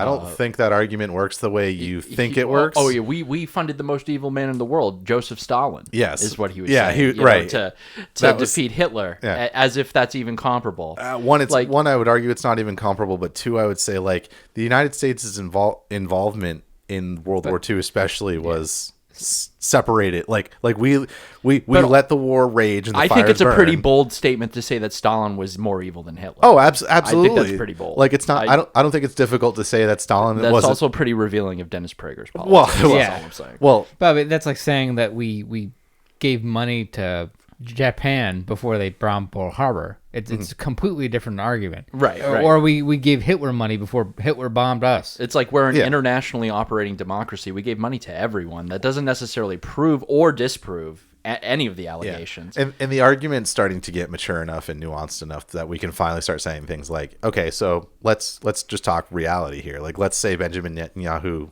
didn't let October 7th happen. Let's just say that's the argument. Then he's an absolute failure as the leader of the state, because he should be removed. And honestly, it should throw into question the entire Likud party, right? Whether they should be allowed to govern or not, because they clearly can't keep them safe. There's a direct pathway for Likud policy, namely supporting Hamas, right, to what happened on October 7th. Right. I mean, just mainstream history, they shouldn't even be governing in Israel. In worst case scenario, Benjamin Netanyahu was involved, complicit, or at the very least complicit, in the attacks on October 7th that happened, in which case he should also be removed. So why are we sitting here and arguing that this guy should be in charge of the response? Like find a different, talking head or figurehead to go in there, rather. And that's not him. But that's how you know how absolutely ridiculous the system is, because that's not even a conversation to be had. And if you ask anyone that's pro-Israel, they'll say the same thing. We don't actually support Benjamin Netanyahu. Well, then why not actively call for his removal? Right. because they don't want to be seen or castigated as anti-Israel. Because Netanyahu is trying to position himself as, I am Israel. Right. I am the Jewish people. I am the will of the legacy of I don't know, 10,000 years of whatever, 4,000 years of Jewish history. Yep. And I'm going to enact this. And he's not entirely, and the problem is he's not entirely wrong. There is there's enough of a support from the Israeli population to say, like, hey, we don't want to support publicly the killing of all the Palestinians, but we would love it if they weren't around us anymore. So like it's this weird, like, we don't... Population transfers are considered a form of genocide under international law. I just want to point that out. Also, you can't... So they were trying to do the buffer zone thing. That's a violation of international law. You can't destroy an area and then claim a buffer zone inside the area you just destroyed. Yeah. Because then you could just continuously do that and literally push them out. So international law says if you want a buffer zone, it needs to be within an area that's already part of your territory. That's not what Israel's doing. Israel's claiming that they're going to set up a 15-mile buffer zone between them and Gaza in territory that they just bombed and destroyed, which is literally a violation of international law. And under international law, it's not considered Israeli territory. Right. And so, but then there were also proposals to push them into the Sinai Peninsula, which is definitely not owned by Israel, although they want to. Right. And last thing that at least I'll bring up on the Israel-Palestine thing was there was a UN vote. I don't know if you saw, to essentially not that it would change anything, but there was a vote on the UN Security Council to recognize Palestine's statehood. Was it led by South Africa? Because they're doing they're doing the Lord's work. I actually think it was the Russian Federation. Oh, good for Russia. And so long story short, in case you couldn't guess, there was, if I remember correctly, there are 14 members of the council, 14 or 15. Oh, was it the Security Council? Yeah, the Security Council. Oh, Jesus. So there was... How did I miss that? There was 12 or 13 yays, 2 abstentions, and 1 no. Guess who the 1 no was? The United States. The United States of America. And guess what the results of that Security Council vote was? Well, because veto. They have veto power. Are you fucking kidding me? Yeah, that's how it's set up. Oh my god! And that's why it's so hilarious when the United States. Oh my god! when the United States invokes the UN Security Council as though it is the be all end all authority. It's just because they're going to get the result that they want regardless. To be fair, Russia can also veto. They have veto power. Yeah. There's 5 veto powers in the United Nations Security Council. It's Britain, France, the United States, Russia, and China. But that they can. Why have a fucking council if anyone can just be like, nope, don't want this. But you can't veto a veto, which it was a way to preserve the old colonial power. So a lot of France and Britain weren't going to. They needed them to kind of support. Because they were the outgoing powers, they needed them to support this idea of the United Nations. So they were like, all right, we'll give you veto power. But I mean, France absolutely should not have veto power. Like in terms of like, you should be giving that to something, like a more, I don't know, relevant nation to the world. Yeah. I don't know. Like you can easily, I mean, Japan. You could make an argument that Japan should have veto power over fucking France. Yeah. But probably Brazil would be my pick. I think Brazil is big, a lot of population. Also, there isn't a veto country. There isn't a veto capable country in Latin America. There should be. Latin America's got the shit out of every geopolitical. That would make sense. One per in Africa, but one per. And Africa needs one too. country, South Africa would be a good. Would be a good one too. One per continent. I mean. Or Egypt, or one of the bigger countries that are a little more politically stable. Yeah. And you can't just ignore a continent of 2 billion people, and be like, that's not right. Well, especially if you're claiming global governance. Well, and that's what's hilarious about it, right? Like the UN Security Council gets invoked, just like with our politics here, right? It gets invoked when it supports their cause. It gets played down when it doesn't support their cause. I mean, I guess from a certain perspective, it does make a little bit of sense, because if you're voting on world politics, you want everyone to unanimously agree on something that's being put forth. Otherwise, it's going to cause tensions that could lead to war. So I guess that makes sense. But interesting though, what happens just like with the Ukraine the Ukraine NATO question. What do you do about that when there already is a conflict? How do you resolve that? And that's where it's interesting that, again, every other group. So the 2 abstentions were Sweden and France. There were 2 Western aligned, but not Western direct members. But what was interesting was the number of yays was so high in the vote that, like as an American who believes in the idea of democracy, you go, it's weird that there's still that you can have that much alignment, because you're never going to get everyone to agree on everything. And if you do, it's because you've conceded something somewhere. Mm-hmm. So like it is interesting that there isn't, like, that would be considered a supermajority in our system, in which case a supermajority tends to supersede most veto authorities, veto powers that there are. So it's like, to me, the United States made its recorded note that it's not for this resolution, but the supermajority of the group is, so it should proceed. It doesn't. I mean, just like in terms of like how the Security Council works, you also have to basically Great Britain and France are in the thrall of the United States anyway. So we have 3 veto votes. Right. It's crazy. Yeah. It should not be allowed. I don't believe in like the United Nations or the idea. I think there should be probably some sort of like international cooperation, maybe like something a little less formal, like, but the United Nations like positions itself as like, we're the government of the world, which I don't like.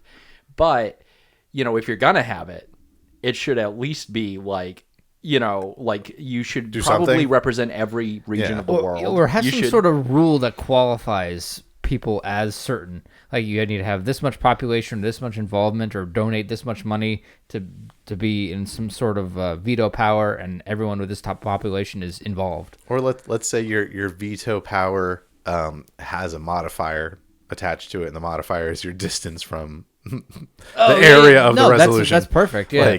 Like the United States, like the amount of power the United States has over a conflict that could very easily be done. Yeah, could very easily be done. But it would actually be like a at least semi-fair. The United States would never stand for it. If you're more than you can't run the world 4 times the time zones away from the conflict, kind of don't really have too much of a say. Yeah, like your vote goes gets a modifier attached. Duly noted, United States. All right, everybody else. Right. Yeah, for the record, that's great. Well, so that's what I think is interesting about that is what. And the last note on that thing was that even if Palestine had its statehood recognized, it wouldn't actually it literally wouldn't have changed anything. It's not like the UN Security Council recognizing your statehood does, like, it doesn't trigger any aid, it doesn't trigger any military action, doesn't trigger any defenses. Yeah, so it's just a recognition, and so it's a pointless fucking put forth anyway. Yeah, but what's hilarious is that, like, even still, the United States had to be like, we're not even going to let them get the satisfaction, the nominal win. Yeah. I mean, and historically they've done that all along. They've always defended Israel because, as Robert F. Kennedy says, there are aircraft carrier in the Middle East. Yeah, literally. Yeah. Well, at least he's being honest. Yep. He's got that one. Okay, dang. Well, anyways. Oh, that was good. A lot going on there. Good. Welcome to Pine Radio. Yeah. It's episode 79. 79 and a half. Yeah. 79 part 2. 79B, whatever we call this. Oh yeah, well 78 was the one that we we completely lost our Dune review. Oh no, we were 78 now. I think we kept we started on Dune. We were just about the part we were talking about how Muslims and the Sand People, what are they called? The Fremen were very similar. Yeah. And how like they're kind of like just like how difference of it makes when you're in a fantasy universe for the Sand People to be the good guys. Yeah. Right. But anyways, right. But yeah, so it cut off right about there. Okay. All right. So we got most of the other stuff, but we got some juicy shadow content. Yeah. Extra content. Well, it's just gone. It's not. It's just stopped recording. No, I'm assuming it's in the ether. I'm assuming what we do have.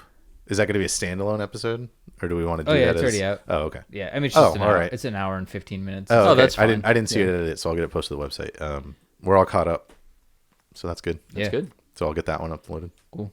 Well, I'll get it linked. It's already uploaded, but my name is Ford. My name's Cash. I'm Seth. Thanks for joining us. Thanks for joining. See ya.